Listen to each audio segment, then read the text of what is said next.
Getaway Day. As always, I am Mason, he is Gautham, and we are just past the trade deadline here in the 2025 Major League Baseball season. Now, this is a very, very big time for us baseball fans, especially seeing as it coincided with the National Sports Collectors Convention in Chicago, Illinois. So I'm going to preface this entire episode with, I had a super busy weekend and I'm going to be learning almost as much as you guys. So this is going to be fun. I was paying attention to the deadline, but my brain was split in two. So this is going to be super fun for me. So, Gautham, how are you? How was your weekend? Was it as exciting and stressful, equally stressful as mine?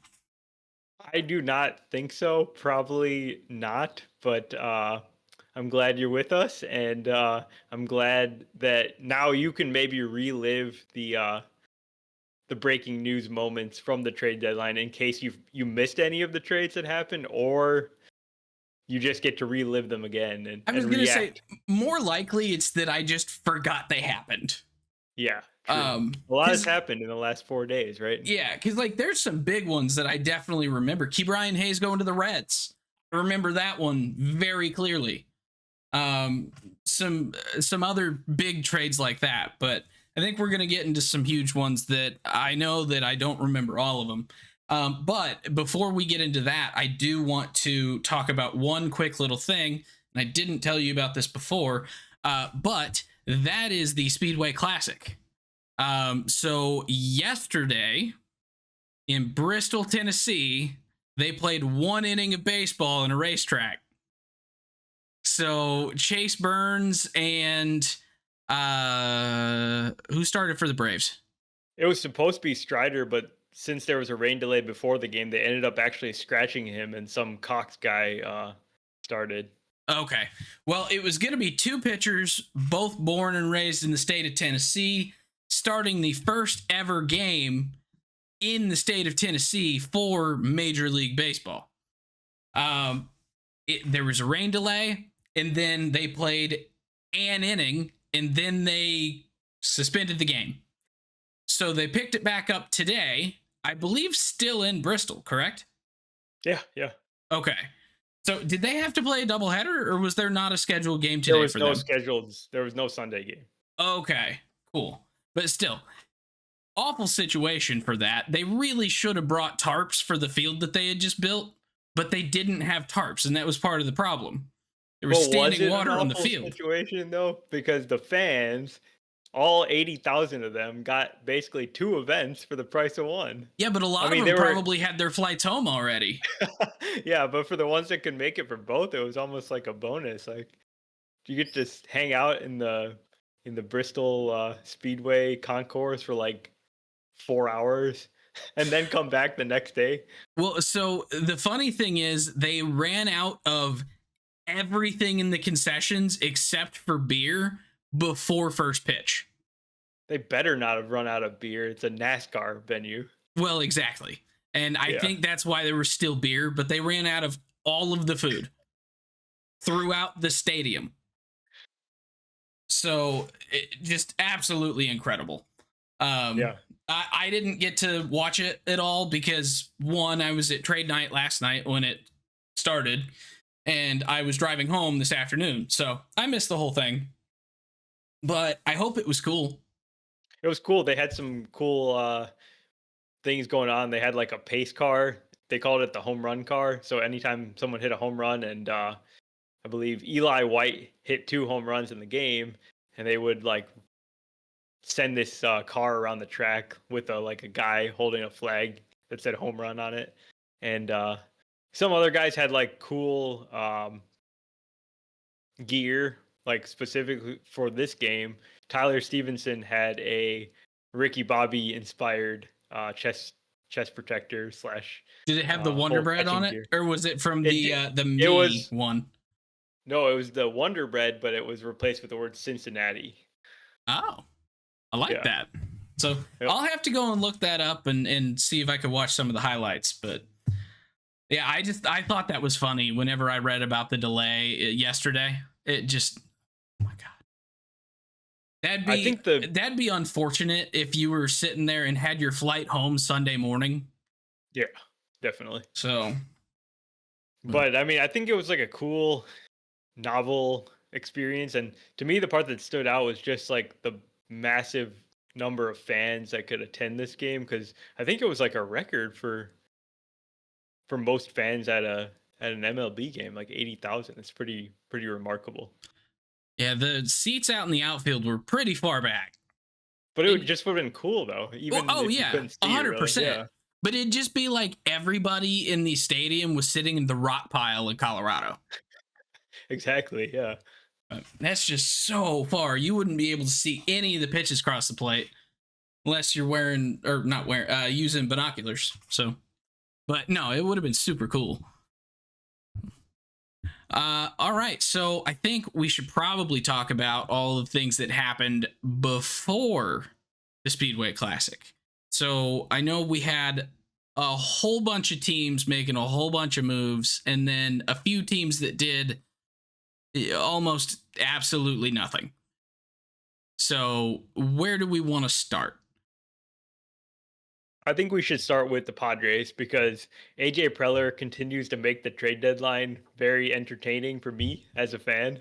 Because year after year after year now, he goes out and he makes drastic moves, and he doesn't really have any regard for the future of his farm system or anything like that. And it's a mentality that's so different than the way like the majority of the GMs and the presidents of baseball operations operate in their logical, data driven way. Not that AJ Preller is not those things too, but he has a different mentality when it comes to making trades where things get very fun. And he made one huge trade. So what I want to do is I actually want to start out by just listing who the Padres received over both of the big trades that happened simultaneously, and then talk about who they gave up to make both of those trades happen. Because I think it's seeing it separated that way, even though it's two separate trades, but seeing them together is just astounding to me. Like in the transactions page, they even show up like one after the other. So the A's sent Mason Miller and JP Sears to the Padres. The Orioles sent Ryan O'Hearn and Ramon Laureano to the Padres. So first of all, just the gets. What are your thoughts there? They got Mason Miller, so fantastic.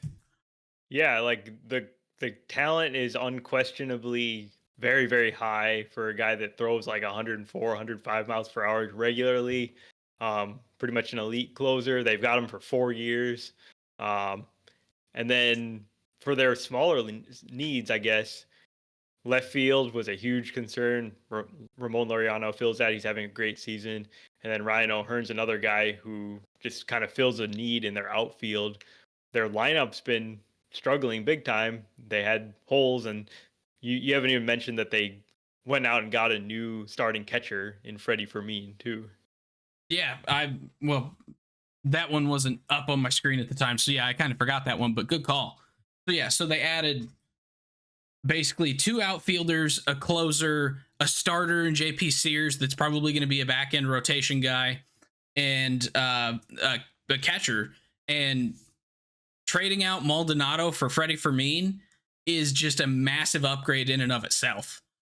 Like, maybe, hopefully, for them. Have you seen how bad Maldonado was? I would say putting just like a scarecrow back there would have maybe been better.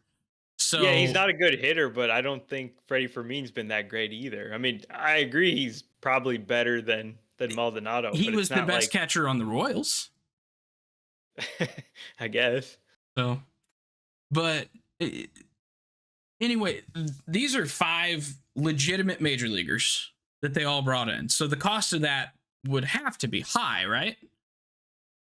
Yeah, you would think so. So it was Boston Bateman, Tyson Neighbors, Tanner Smith, Brandon Butterworth, Victor Figueroa. I'm intentionally reading them this way. Shoot, where'd the other trade go?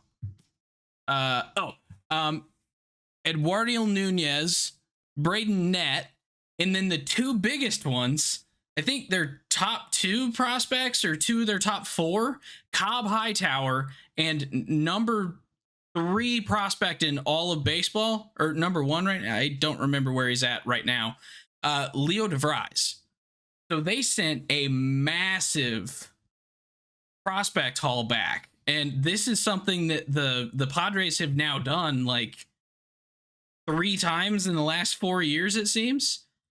Well, yeah, I mean, the number one thing that stands out is that Leo DeVries being like a top 10 prospect in most people's eyes, guys like that do not get moved in general, whether it be the trade deadline or just in the offseason. The last time we've seen such a big trade in terms of like high end prospect talent that actually gets moved was The Soto the trade, Juan right? Soto trade. Yeah. Yeah. So it was AJ Preller sending out these top guys. And we kind of saw how that one has turned out this year, where all of the guys that the Nats got back have kind of panned out for the most part. And some have even turned into stars.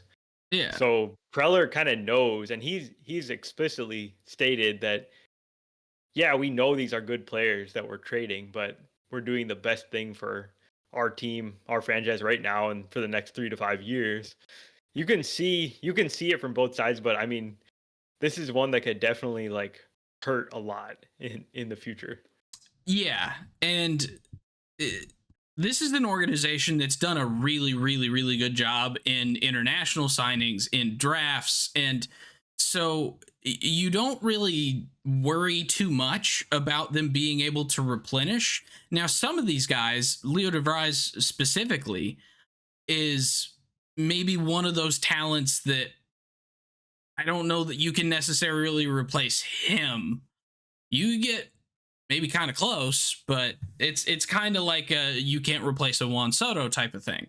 That's the expectation that people have with Leo DeVries right now. Hmm. So, but they'll be fine ultimately moving forward. Cobb Hightower, incredibly good, incredibly young. I think he was a high school draft pick, shortstop. Like Which trade was that? I don't even know who you're talking about. so, Cobb Hightower was the O'Hearn Ramon Laureano trade to the Orioles. Gotcha.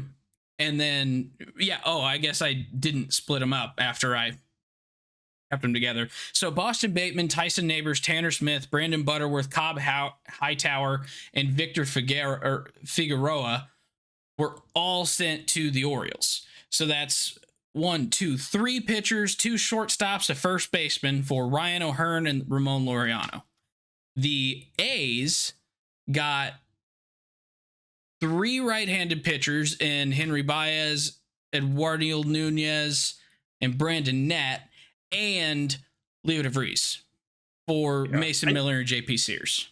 I think the Laureano and O'Hearn trade, that is like a bunch. It's like the volume approach that the Orioles are taking back, where it's like none of those guys is really like a elite prospect, and they weren't even like top prospects in the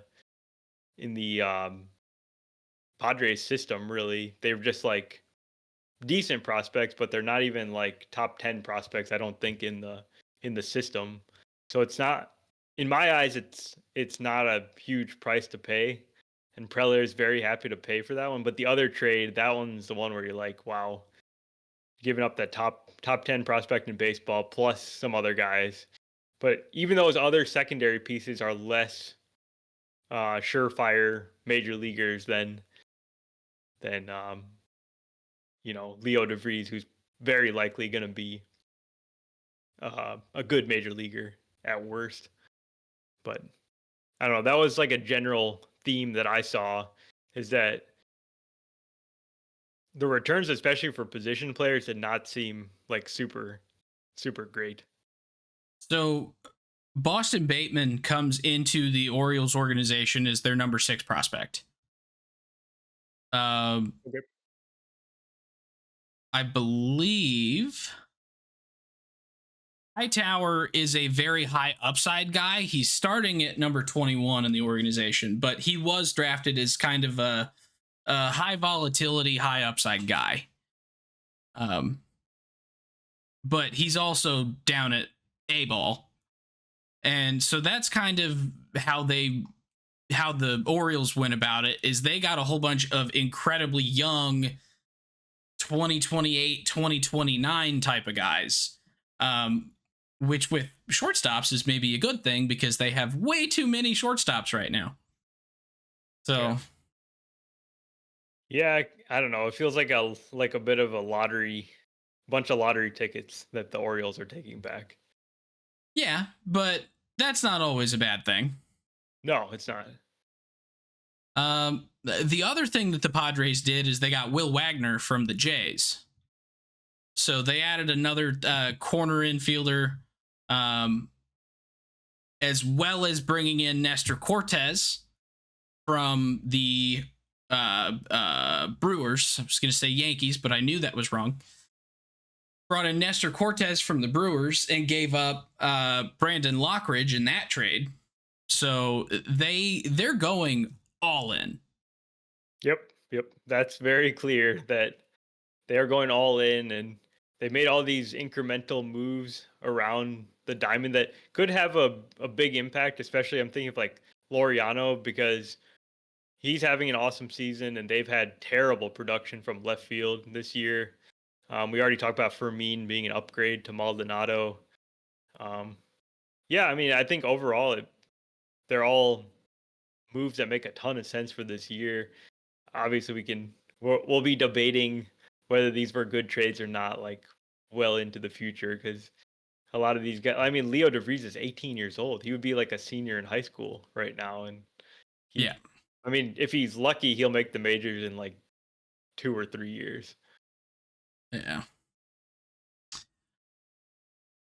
Some of the other teams that made some massive moves this deadline, though, the Yankees basically went and rebuilt their bullpen. It seems, bringing in crap. Now I had it in my head, and now I've completely forgotten. So they traded for Jake Bird from the Rockies. They traded for David Bednar from the Pirates. And Camilo Duvall. And they traded for Camilo Duvall from the Giants. So they went out and they got 3 like top tier relievers to add to Luke Weaver and Devin Williams, who are both going to be free agents at the end of this year. So and also Williams has been struggling a lot. Yeah, he's been a little bit better recently, I think, but better, but still not like lockdown Brewers Devin Williams. No. So it's almost like this is really smart, I think, for the Yankees to do, because both Williams and Weaver are going to be free agents. So now they've got under control Bednar, Doval, Bird for next season. And this year they have now like 5 or 6 deep when you add in like Tim Hill and Jonathan Loaizaga. They have like a really, really good bullpen. It did not show up on Friday, where all 3 of their new acquisitions pitched out of the bullpen, and they all gave up runs, including Camilo Doval, who ended up giving up like a go-ahead home run there. Or, yeah, I don't know if it was a home run. Willing to chalk that up a little bit to maybe not jet lag so much, but just like whiplash. Yeah. No, I mean, like, I'm not saying that that's what's going to happen going forward. I like all the moves they made. I think it's really smart for this team to get help for their bullpen, because it's been a bit of a struggle recently. And the other thing that the Yankees did, in addition to working on their bullpen, is they didn't stop working on the infield defense and just kind of infield support in general by trading for Jose Caballero from the Rays. Who I will mention made a horrible, horrible error in right field in that game. Oh, perfect. So he fits in. Yeah. Yeah. Did we talk about Ryan McMahon last week? I think we did. Yes, we did. That today. We did. We talked about him, and we talked about Ahmed Rosario. So. That's right. Yep. But kind of in the same vein, I think we should talk about the Mets and the Phillies, who did sort of similar things to the Yankees, where they shored up their bullpens. The biggest trade was the Joan Duran trade from Minnesota. And the Phillies have been desperately needing a closer this year. Basically, since Jose Alvarado got suspended, it's been like a rotating cast of different guys that have been used in the closer role, from Jordan Romano to um, Orion Kerkering, Matt Strom. It's been rough though. They seem like they don't have one guy that they can rely on, but now they have like the the guy. Like there's no question about it who's going to be closing games for the Phillies now. And oh my God, you got to go watch this entrance video. So like they used to do this for him in Minnesota. Yeah, I was gonna say they kept the entrance for him in Philly. But it was so much grander, so much better because it was the Philly fans like seeing him for the first game. And Minnesota doesn't really sell out their stadium, but Yeah. I mean it was awesome. Like we got the like red spider and like the flames on the video board. It was very cool. And then he finished the save out in 4 pitches. All Yeah. right then. So I think that's going to be huge for Duran to go into. Like, I don't want to say Minnesota was a bad place to play, because it's not. Like, Minnesota is very much a competitive team every year. Maybe not like top of the division, top of the league sort of competitive, but they're always in it in their division. Not at a least. laughing stock. Yeah. Yeah, no, not at all. But But it's not Philly. yeah, so Ryan McMahon was. I realize this is a different team, but I think maybe this is gonna kind of give a little bit of a context to what I'm trying to imply here, I guess. Ryan McMahon was asked about his first couple games with the Yankees, and he said, after the game, I'm exhausted because the adrenaline from just playing for something is insane. So like I go out and play the game and then I'm just wiped, which he never dealt with in Colorado, because Colorado was never playing for something. They were always the bottom or the seller of the division. They were always just trying to not lose 100 games. Like there's not really much to play for. So he goes to the Yankees and then he's amped up and it seems like he's got another gear. And I think Duran, with all those fans, with the fight for the division, and then potentially a pennant race, like he's just gonna be on it, amped up. Yeah. And guys like that, they feed off the adrenaline. So for him he's gonna get like a super charge of adrenaline now closing games for the Phillies, because it's gonna be wild, like going down the stretch here. Yeah. Now it's really telling for the Twins that they did this, because they got 2 really good prospects back. They weren't able to pry Andrew Painter away from the Phillies, but they did get Mick Abel and Eduardo Tate. Mick Abel is their number 2 pitching prospect in the organization. Eduardo Tate has been rocketing up their prospect rankings as a catcher. And so these are 2 incredibly good young prospects. But you've traded your biggest reliever. And then I know we still have a little bit more to talk about with the Phillies and the Mets, but they also traded Griffin Jacks, Louis Varland, Danny Coulombe, and along with Harrison Bader, and there's one more. Was it? They traded Brock Stewart as well, another reliever. And then the big one, they traded Carlos Correa. Yes, and then the one I was thinking was actually not Correa. It was I'm gonna say like Kepler or Garver or one of those guys. I don't remember who they had on the team. Thing right here. But, they traded Willie Castro to the Cubs. Oh, true. But yeah, so like they blew it up, and they got a lot of good prospects back just throughout all their trades. So like they've reloaded their farm system. But their major league roster, they had to call up 10 guys from AAA to play a game on the first, because they traded 10 guys from the active roster. That's insane. It's wild. I mean, it was not a half measure by any means, but it's also just kind of just a gut punch for every fan of the Twins because the Twins were like trying to decide if they were going to buy or sell like weeks ago, right? Beginning of the season, they're supposed to be, in the playoff hunt, and now they're like essentially strongly signaling that hey, we're not really in it, and we're not definitely not going to be in it next year either because we just traded our highest paid player, our best relievers, our entire relief staff basically, and all the secondary pieces too. It's like, okay, this is gonna be a longer uh, rebuild timeline than just retool and go back at it next year. I just cannot see the Twins really being competitive next year. Which I was talking with Britt this weekend at the national, and he kind of thinks that maybe they're setting up to just be able to try and sell the team with as little debt as possible. Yeah, no, it's that's a very good point that it's very related to the whole sales situation where now it looks like they're just trying to kind of cut their losses and get this sale done with, and hopefully the new ownership will inject some life back into this franchise. But they're like in a bad situation right now. Yeah.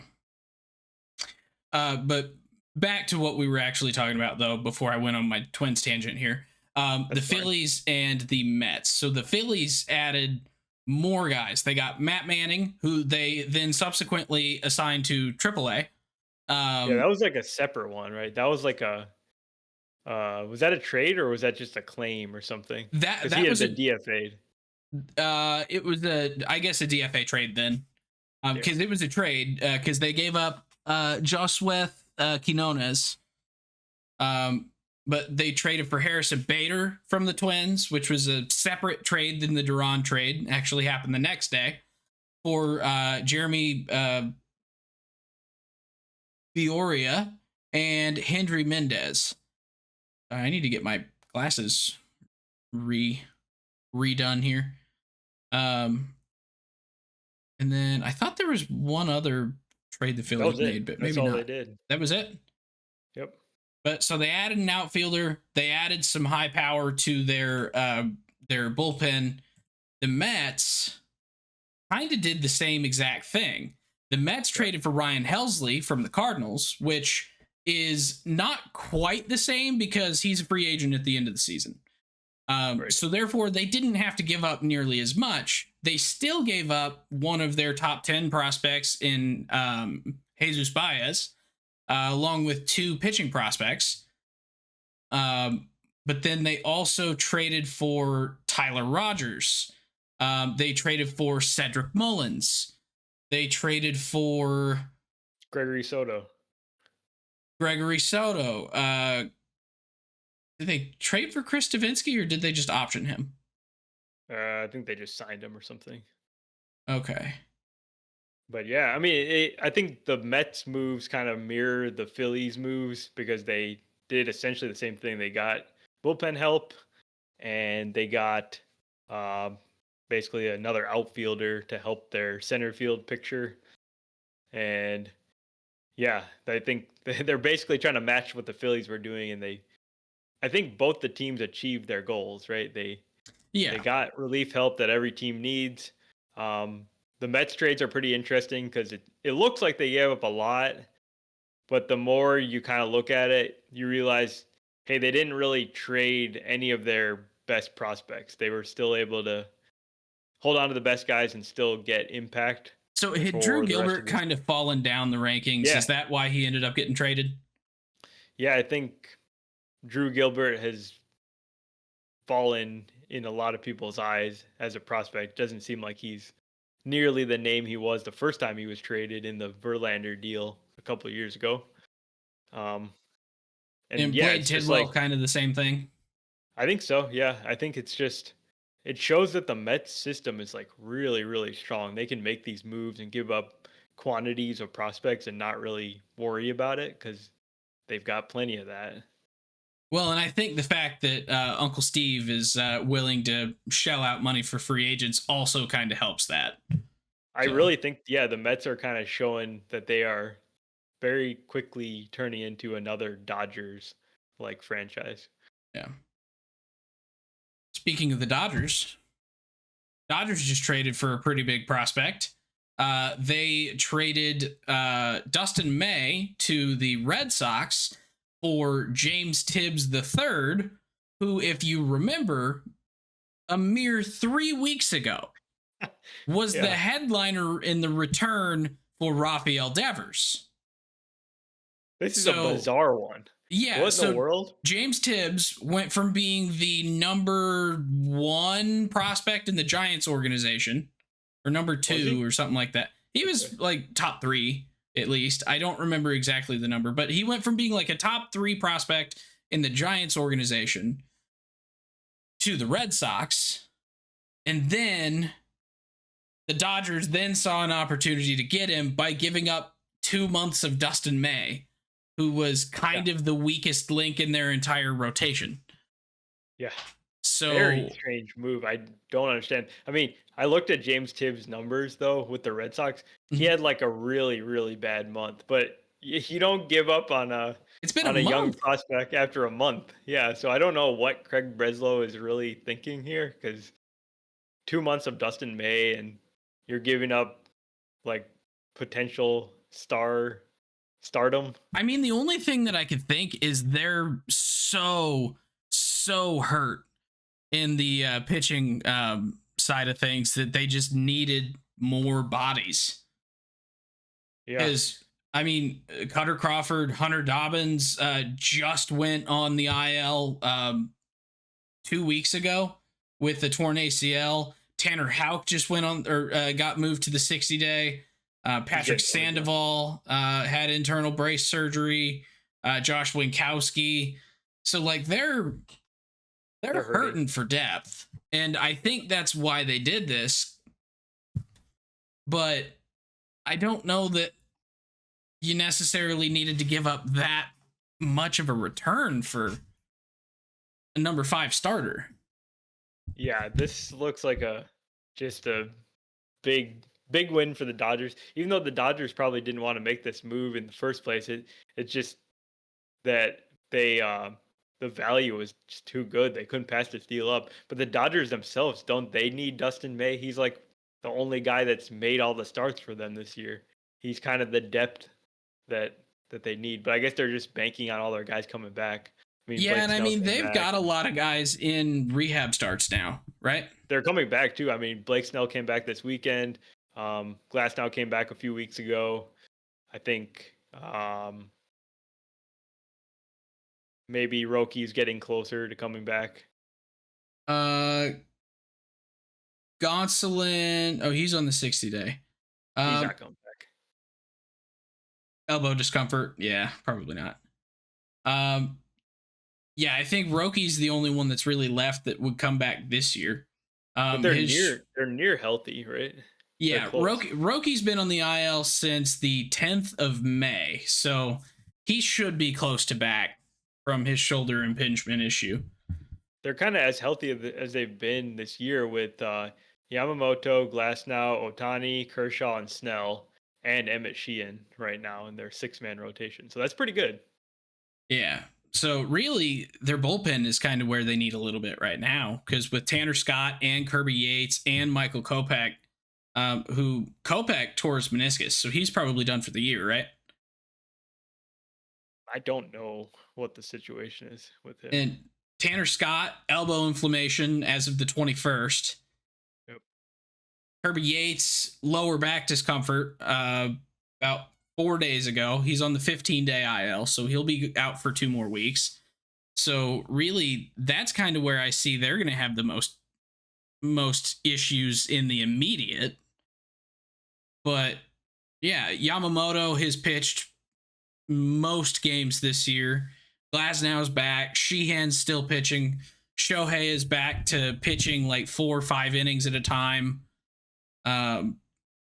Kershaw's healthy right now. Snell's back. Like this feels like the time where the Dodgers are gonna kind of take off a little bit. Yeah, honestly, I was a bit surprised that they didn't do more at the deadline. They were actually pretty quiet, other than this move, and then they traded for Brock Stewart. But that was like essentially all they did. And they also traded for Alex Call, which is just another like depth outfielder guy. Yeah. See, what I didn't realize is that they had SU Ruiz. Yeah. That like apparently he's been there for a while. Yep. But I went to the game last Tuesday in Cincinnati, and SU Ruiz came into, or he was playing the whole game, actually. And then James Outman came in to pinch run, and then Outman got traded, I believe. Yeah, he did get traded. Was that the Brock Stewart trade? Yes. Okay. Yep. Yeah. So many moves. So many moves. Yeah. So many moves. Let's talk about the Jays, because the Jays I think had a pretty interesting deadline that showed that they're kind of all in. We've been talking about the Jays being definitely like under pressure. Their executives are all like on their last year of the deals, and they have played really well, and they have the lead in the division, and they went out and they got Shane Bieber, who has not pitched at all this season, from Cleveland, and they gave up like a really solid pitching prospect in Carl Steffen. Um, and then they also shored up their bullpen by getting Lewis Varland from the Twins. For Alan Roden, who had an amazing spring, made the team out of spring with the Jays, has shown signs of being really good. Struggled at times as well, but they also got Sir Anthony Dominguez 2 days before the deadline. So that one wasn't in the big rush of trade after trade after trade, but that's still very much a deadline move. For right-handed pitcher Warren Watts Brown. So I don't really know who he is, but that was the general theme for me in this trade deadline. Like I didn't know any of the prospects that got moved on like any team basically. So it just tells me that they're really not that highly regarded. Yeah, for the most part. And then they did trade away Will Wagner for catching prospect Brandon Valenzuela from the Padres. That one wasn't so much help us win right now. It's kind of more of a we have more than we need depth wise. So, but yeah, no, the Jays very much went and added and are setting themselves up to make a run for this division, and they're in a prime spot for it right now. Like nobody expected them to be here. The Yankees have been struggling. Judge is on the IL, so if you can build a lead right now, this is the time to do it, and they're trying to do exactly that. Yeah, I think the Bieber one is like that could end up being one of the better trades made. Obviously, it's not a sure bet because he has not pitched at all. We don't know how he's recovering from his injury, but he's doing his rehab assignment right now. He seems like he's pretty close. And he's like the one starting pitcher that got moved at this deadline that actually could be like a surefire number one or number two in your playoff rotation. What, you don't think Dustin May could do that? I really don't. But he looks like a jack-o'-lantern. Yeah. Is that He'd why, be great in October. Yeah, he was like, Craig Brezzo was like, Red Sox, red hair. It's a perfect match. Exactly. Yeah. But yeah, I think we can segue that into the whole like starting pitcher market. So this was not a year to go out and get an ace starting pitcher because they were not available for people. Joe Ryan didn't get traded. The Marlins, who have been playing phenomenal baseball recently, they just swept the Yankees.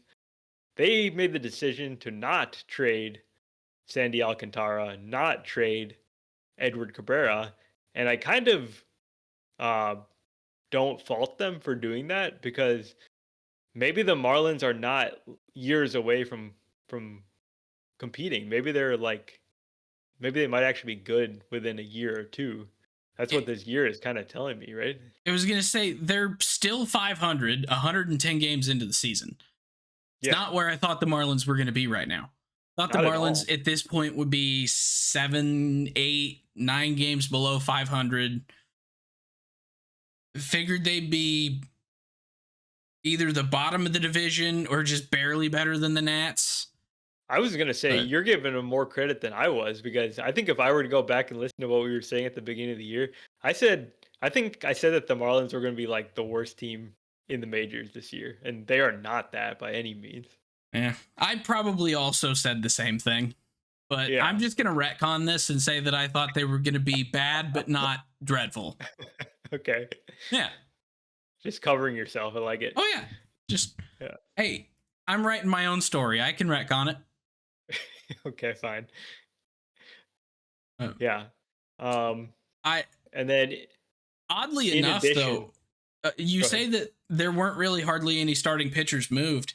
The team that did the most on the starting pitching side was the Braves. By just Yeah. trading for a whole bunch of guys DFA'd from other teams. Yeah, they're in Um, such a bad situation.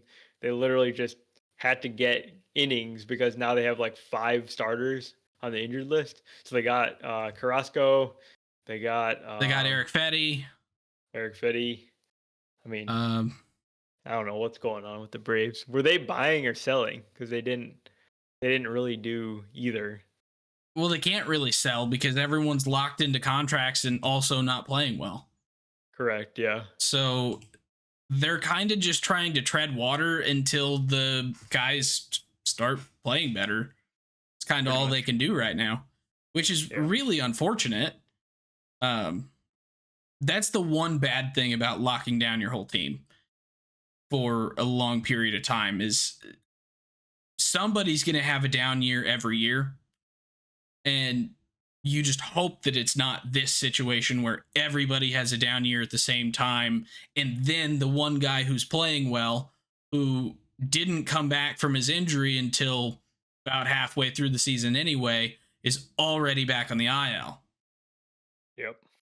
So they're Yep. just It down has bad been a right now. season to forget for the Braves for sure.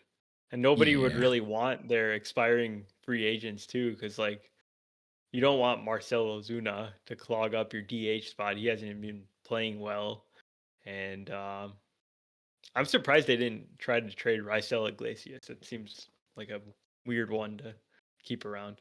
Yeah. So what about the team that had maybe the most to sell at this deadline? The Diamondbacks. They finally traded Suarez to the Mariners for Tyler Locklear, Hunter Cranton, Juan Burgess. They traded Merrill Kelly to the Rangers for Cole Drake, Mitch Bratt, and David Hageman.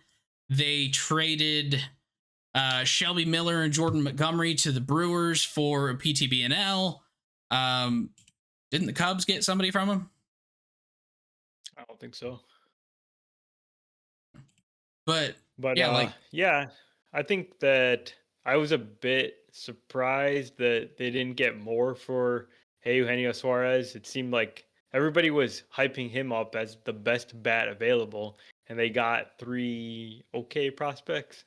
So it seems a little underwhelming. Everybody said that the Merrill Kelly trade was good for them. So I think it it shows that the starting pitcher market was crazy this year.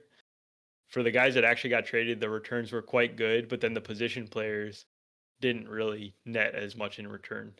yeah. So who was like the biggest hitter as far as return? I think Suarez.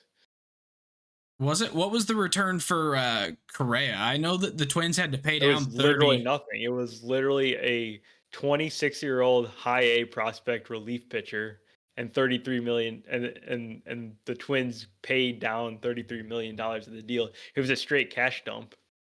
Huh. Yeah, so that's another part of the whole Twins situation that does not look good for them right now. Actually, the Marlins probably had one of the better returns for trading Jesus Sanchez. Ryan Gusto, Chase Jaworski, and Esmil Valencia. Like Gusto's a pretty decent Yeah. guy. I mean, he had a absolutely abysmal start last week, but there's still something there. So Yeah. Yeah, let's talk about the Astros. So the Astros, the Astros were aggressive in their trade deadline because the whole Correa thing just sort of materialized really quickly, and now they've got Carlos Correa, and that's a huge thing for them now because Isaac Paredes is going to be out for the season. His hamstring injury is horrible, and basically Correa is now going to step in and play third base for the Astros. Pena So is now back from the so injured list. Correa is going to play third. Yes. Okay, because I was going to say you don't move Jeremy Pena at this point. No, you don't. So And Correa himself basically said, like, yeah, this makes sense. He's not fighting it at all. He's basically saying, even in Minnesota, we were kind of debating this move, but we were waiting for an actual guy that would be able to play shortstop, and that guy had not appeared yet. But with Houston, it's clear like Correa is going to play third, and he already hit a home run in his first weekend back. He seems like he's supposed to be an Astro. Like it just makes sense.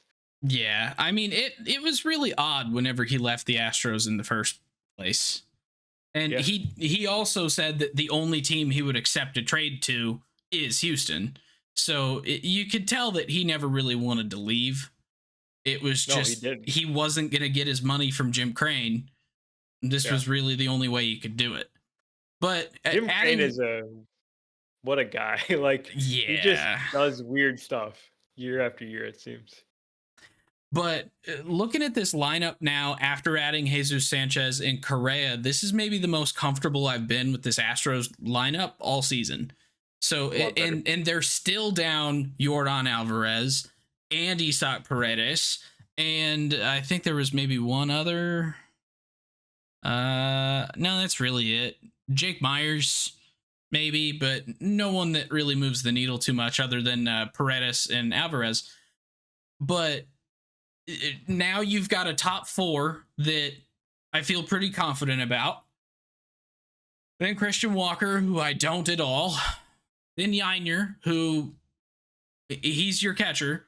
He's got a lot of power. So I'm fine with that. Cam Smith is starting to come into his own. I think he's up to maybe 256, 7 home runs, like 60 RBIs on the year. Like he's having a solid rookie season after having that really, really tough start to the year. So you're starting to see him develop. Mauricio Dubon is at the point where he's maybe not going to have to play every single day because they can move a couple guys around here and there, have Ramon Arias maybe come in and play. And this is feeling a little bit more like how the Astros want to use their lineup and their platoons and moving guys around. So I think they're going to probably settle in and make this really tough for Seattle. I think, yeah, we talked about Houston at length last week, but yeah, I think they made a bunch of really smart moves for now and then for the future. I think, yeah, they plugged their holes, it seemed like, and I think it might be enough for them to like hold off the Mariners. We'll see though. It's gonna be pretty interesting down the stretch. I mean, they did really need a starting pitcher, but then again, so did everyone. That's the one thing. That was the one thing. It seemed like they were super close to getting Dylan Cease, and that didn't end up happening. Yeah, but so they're rocking a 4-man rotation right now because they don't have anyone else. But like we mentioned last week, they've got a whole bunch of guys that are on rehab assignment that are really close to coming back. Yeah. Yeah, because Luis Garcia, Javier's close, right? Spencer Spaghetti. Spencer Spaghetti. Yeah. All right. But yeah, so this is a good time to be hopping back on the Astros bandwagon, I think. Yep. Do we talk about Seattle and what they did? You might have to walk me through that one because, to be honest, other than Eugenio and then Naylor that we talked about last week, I don't really know what all they did. There's not a whole lot more than that. They got Caleb Ferguson, who's another relief pitcher. So there's really not that much extra to talk about. But I think you have to be happy if you're Seattle because you've got essentially two of the best bats that were moved in the whole deadline. Yeah, 100%. I think Can't this do a is lot maybe better going to than be that. the tightest race that we've seen for the AL West in a while. Um, Granted, I guess it was pretty tight in 23 when the Rangers squeaked in the wild card and then won the World Series. But um, no, like this is, you've got second half Julio, you've got Randy. Okay, so Randy, Cal, second half Julio, Naylor, Suarez, Jorge Polanco, JP Crawford, who's still playing pretty solid. So you got two spots in your entire lineup that you're like, and then one of the best pitching staffs in the league. You can't go wrong. Like, Yeah, I yeah, it don't looks know good. who I like. I think I still like Seattle better as a team. I think they're a more complete team. I think Houston is more dangerous. Yeah, I agree. I think that's gonna be one of the more interesting races down the stretch here. And it's 2.5 games is all that separates them as of today. And Houston's been on a really rough spell. Lost 8 of their last 10. Seattle's been treading water at 5-5 in their last 10. So we'll see what happens, but this is going to be interesting. I think that's maybe the division to watch. And the AL East is pretty close too, but I still think it's the AL West. Yeah. I think there's one more spot I think we need to talk about before we finish up, The and that Cardinals and all would the be, guys that they got. well, I was going to say NL Central, but Oh, specifically like the Brewers and the Cubs, because yeah. Brewers and the Cubs are actually the top 2 teams in baseball, believe it or not. And the Brewers are like on some kind of ridiculous tear right now. They scored like they scored like 38 runs over the weekend against Washington. Um, this team is quite good. Like there's no really denying it at this point, unfortunately. They did not have a super active trade deadline. They made a couple minor moves. Um, let's see what they do. Yeah, most of their moves were actually like 3 or 4 days before the deadline. They got Danny Jansen from the Rays with cash. So a little bit of a salary dump, but Jansen's not having a bad season. So that's kind of weird to me. For second base prospect, Shader Erainamo. I don't know how to say that last name. That is a tough one. But then other than that, the only other move that they made was getting Shelby Miller and Jordan Montgomery to replace Nestor Cortez, who they traded away for Brandon Lockridge. Yeah. So Well, I'll tell you what, the Brewers made their moves months ago. You know what their biggest move was? trading Their Aaron biggest Savali. move, no, trading for Quinn Priester in early April. He's been phenomenal for them. That's a good He's got a point. mid threes ERA.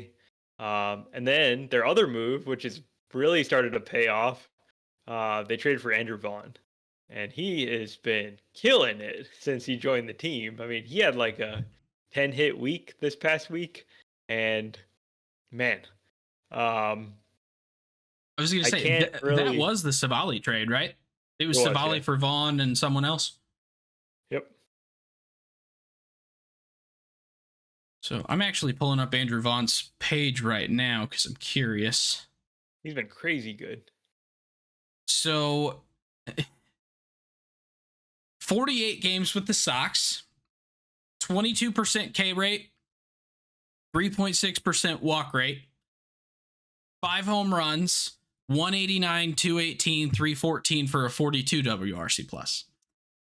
18 games with the Brewers, 11.1% walk rate, 13.9% K rate, 6 home runs, more home runs, half the strikeouts, 4 times the walks, and a 371, 431, 726 for a 215 WRC plus.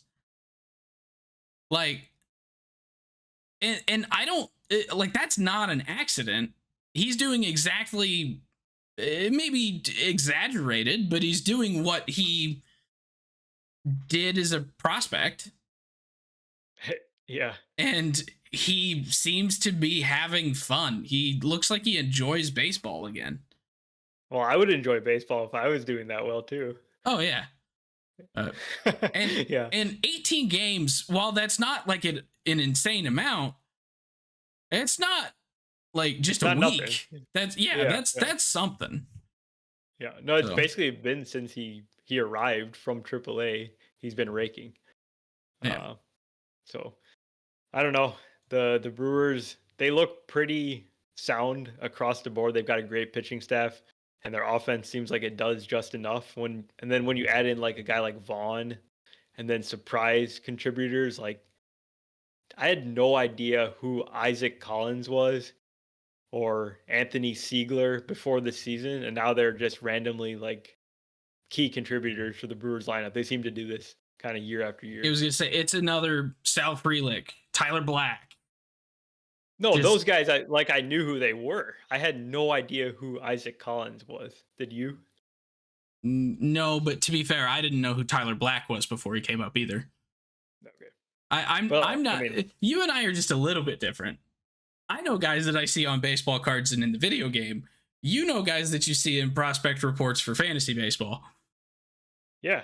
I mean, but So it's kind of the same idea, right? I mean, it's like super under the radar guy. yeah, but it's just crazy to me that Andrew Vaughn has basically had an all-star season for Milwaukee. He's already at 1.1 WAR, and he was negative 1.3 WAR for the Sox. So he's already almost wiped out his entire terrible Negative first half. performance. Yeah. It's just nutty. Yep. Good for him. Yeah. And then there's the Cubs. So the Cubs are now actually trailing the Brewers in the division. They're 2 games behind them. And they went out and they made some minor moves. They helped their bullpen. They traded for Taylor Rogers, Andrew Kittredge, and there was one other reliever, I think. You guys got Mike Soroka. Mike Soroka, yep. And then they traded for Willie Castro, which helps their bench a ton because he can play every single position and plays them decently. And the Cubs have had probably the worst bench in the league this year, so that's huge.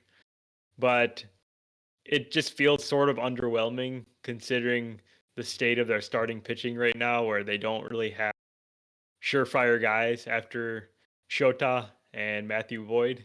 So you would have loved to get another um like safe pitcher. I would have loved to see like Shane Bieber or something, but they did not get it done. So they're just going forward with what they have, and but they did improve their bullpen quite a bit. Yeah. But again, other than Bieber and the Marlins guys, there weren't really any pitchers on selling teams that would have moved the needle in any way. Like, you could have maybe tried to trade for somebody from like the Cardinals. You could have tried to get like Kyle Freeland and see if maybe getting him out of Colorado helped, but none of those are like surefire moves. Those are No. huge gambles. Yeah. And more likely they're not going to pay off. So holding pat is really about the best thing you could have done, unfortunately. Yeah. So I was mad in the moment, but the more I thought about it, I was like, yeah, it just really wasn't there this year. There was not a mass quantity of good starters available. Yeah, and it would have taken a lot to get the Twins to trade Joe Ryan. Like, I know they were in fire sale mode, but I don't know, man. Like, Oh, the price would have been crazy. Yeah. Yeah. It would have been remarkably high. but at the same time, the Twins got to put butts in seats somehow, and Joe Ryan's about the only way they can do it right now. Yeah. So, Seriously. And then the Reds. So the Reds, they did a soft buy, I'll call it. I think they did the most in the Central. Did they though? None of these moves like really do much for me. I feel like they're not impact moves. So they traded for Key Brian Hayes. He's been, I think, the worst qualified hitter in the league this year. Great defender, but the guy cannot really hit.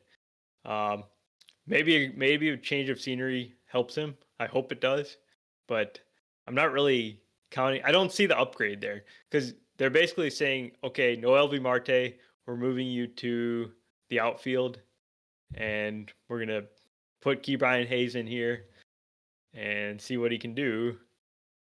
And then they traded for Zach Littell, which is like they already have Zach Littell at home. They have Brady Singer and Nick Martinez. It's like seems a little redundant. And then they have three great starting pitchers in Andrew Abbott, Nick Lodolo, and Hunter Green, who's about to come back from the IL. So Right. And then Miguel Andujar, who's another guy that he's positionless. He's an okay hitter, but he's not a stellar overall player because he just can't really play anywhere. yeah, I can't remember. Is Key Brian a lefty or a righty? He's a righty. Oh, so he's not even going to be able to use the Great American Ballpark to his advantage. Well, I think it's a better place to hit for anybody compared to PNC though. So it should be an upgrade. But if he were a lefty, then it would take his absolutely abysmal line and turn it into maybe a slightly below average line. Because like when I was there on Tuesday, Tommy Edman hit a pop up and it got out. Yeah. Like lefties there can just mash by just accidentally popping the ball up. So it would have been really fun to see Kip Ryan end up on a team that could have helped him from that standpoint. The Crawford boxes is probably the style. Yeah. I think, but he needs some help, right? Like he's got to figure out how to lift the ball. That's always been the problem with his game. I kind of wonder if not TJ Friedel. TJ Friedel. I kind of wonder if he can learn some things from TJ because TJ is just surprisingly good coming out of Cincinnati. I want them to talk. Yeah. I don't want Key Brian to talk to some big masher and try and change his swing to do that. I want him to make contact, and I want him to do just a little more damage. And I think Friedel is maybe the guy to talk to. Maybe. Also, I think Tito might be able to light a fire under his ass, and yeah, hopefully. Because I don't think it's not Derek Shelton. He got fired. Who's the shoot? Who's their new manager? I don't remember. Yeah. Okay, so we're both in the same boat there. Yeah. But you know who I'm disappointed didn't get moved? Who? Paul Skeens. Yeah, that's coming up in 2027. It needs to come up this offseason. Like, the Pirates basically tore down anything they had that was decent. Yeah. Bailey Falter's gone, which I don't know that I would say he was good, but he was one of their better guys. Surprisingly, they kept Keller. I would have figured Mitch Keller would have been one of the bigger starting pitchers on the market. That would have been a good move for the Cubs or really anybody. But when Sandy was no longer available or not likely to be traded, people really should have pivoted to the other bad team with some good pitchers. Yeah, but yeah, it just seems like the costs were so high for every starter, and especially a guy like Keller that has like 3, maybe like 4 more years on his contract now. So yeah, I don't know, it's hard. But he's controllable, but he's also proven that he's not like a top of the line guy. So I feel like it would have maybe helped reduce that ask on him specifically. But maybe I don't know. It's easy to play pretend, GM. Is there any other team? There's one other team that I just remembered that we didn't talk about at all. That's the Royals. And the Royals, I think the Royals actually had a really good trade deadline because they actually got guys that can help them for this season because they are trying to win. They improved their outfield a lot. They got Mike Yastrzemski. Previously, they got Grichuk and Frazier, I guess. But then the Freddie Fermin trade, I think, was smart because they got two basically ready starting pitchers that they're gonna have under control for like five years now, each. Yeah, they're the ones that got Bailey Falter too. Yep, they got him too. So. And I think the other one was Stephen Kolek would be coming into their bullpen, right? Or no, they gave up Stephen Kolek. No, they traded. Yeah, sorry. Fermin went to the Padres. They got Kolek. Yes. Yes, Kolek and Burgert. So, pretty good trade. They do anything the day before? Or was theirs all? They released Cavan the day before. But they also DFA'd Rich Hill, which kind of made me sad. Maybe he can join his 15th team now. Well, that's the hope. Yeah. It's kind of hard to pick a team that he hasn't been on now, though. There's still 16 out there. He hasn't pitched for the Marlins, has he? I don't think so. Let's do it. Let's get it done. Yeah. Has he pitched for the Rockies? They need help. He should go pitch for the Rockies. His name is Hill. Exactly. Yeah. 10 years ago, I would have said he should pitch in Houston, because then it'd be Hill's Hill. Yeah. All right, cool. Any last minute thoughts on the trade deadline or on Rich Hill? No, I don't think so. I think it was a ton of trades. It was like 36 on deadline day.